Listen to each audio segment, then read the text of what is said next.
مجھے شادی کا کوئی شوق نہیں، لیکن بابا اور آپ کا اصرار ہے تو ایک شرط پر راضی ہوں۔ کون سی شرط؟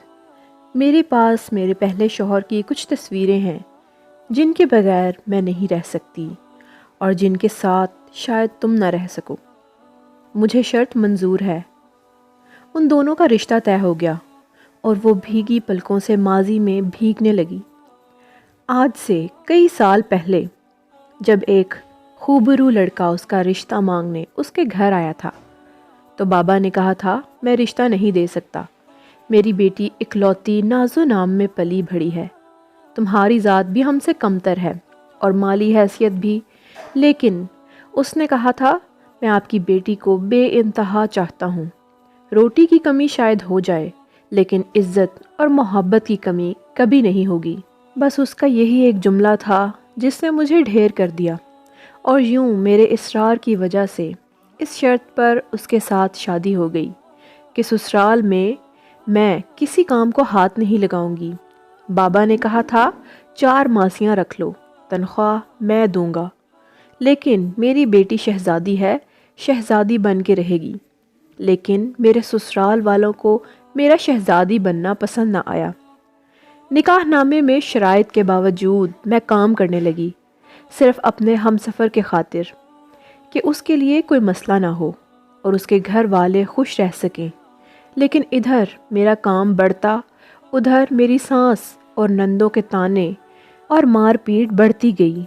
میرا کمسن بھولا شوہر میرے لیے ہر ایک سے گھر میں لڑتا رہا، میرا دفاع کرتا رہا، کئی بار الگ ہو جانے کا سوچا، لیکن اس کی والدہ اور گھر والے نہیں مانے۔ میں امیر گھر کی لڑکی، راتوں کو روتی، دن کو کام کرتی، اور مجھے ٹوٹ کر چاہنے والا میرا شوہر دن بدن ٹوٹتا گیا، اور پھر ایک دن اس نے خود کو جوڑا لیکن مجھے ہمیشہ کے لیے توڑ گیا۔ خود تو آزاد ہوا لیکن مجھے ہمیشہ کے لیے قید کر گیا۔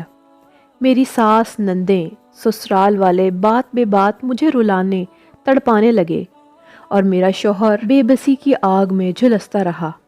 لیکن ایک دن ماں کے پاس آ کے کہنے لگا، اماں آج تمہاری گود میں سر رکھنے کو جی چاہ رہا ہے، رکھ لوں؟ ماں کی گود میں اس نے ماں سے پوچھا، ماں میری بیوی کو کیوں ستاتی ہیں آپ؟ اور ماں نے میری برائیاں شروع کر دیں۔ تو اس نے کہا، اگر میں مر جاؤں تو آپ میری بیوی کی جان چھوڑ دیں گی؟ اور اتنے میں جیب میں چھپائے پسٹل کو نکال کر ماں کی گود میں رکھی اپنی کنپٹی پر گولی چلا دی۔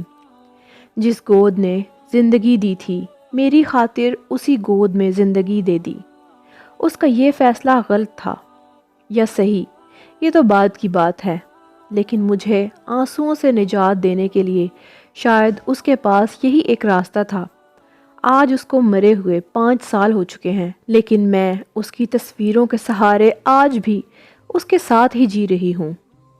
اب بھی اس کے گھر جاتی ہوں، اس کی محبت کی خوشبو کو قید کرنے، اس کی یادوں کو سمیٹنے، اور جہاں جہاں ہم ساتھ بیٹھتے تھے وہاں بیٹھنے۔ ان 5 سالوں میں بابا نے دوسری شادی کے لیے ان گنت اصرار کیا، بے شمار رشتے آئے، لیکن میں اس کے حصار سے نکل نہ سکی۔ آج میرے کزن اور بابا کی بے حد ناراضگی اور اصرار پر اپنے کزن سے کہہ رہی تھی، مجھے شادی کا کوئی شوق نہیں، لیکن بابا اور آپ کا اصرار ہے تو ایک شرط پر راضی ہوں۔ اور میرے کزن نے شرط منظور کر لی۔ یہ کوئی افسانہ یا فرضی کہانی نہیں، حقیقت اور سچ ہے، جس کا ایک کردار آج بھی دوسرے کردار کی تصویروں کے سہارے زندگی جی رہا ہے۔ ویڈیو پسند آئے تو ویڈیو کو لائک کیجیے گا اور ہمارے چینل اردو کائنات کو سبسکرائب کر لیجیے گا۔ اللہ نگہبان۔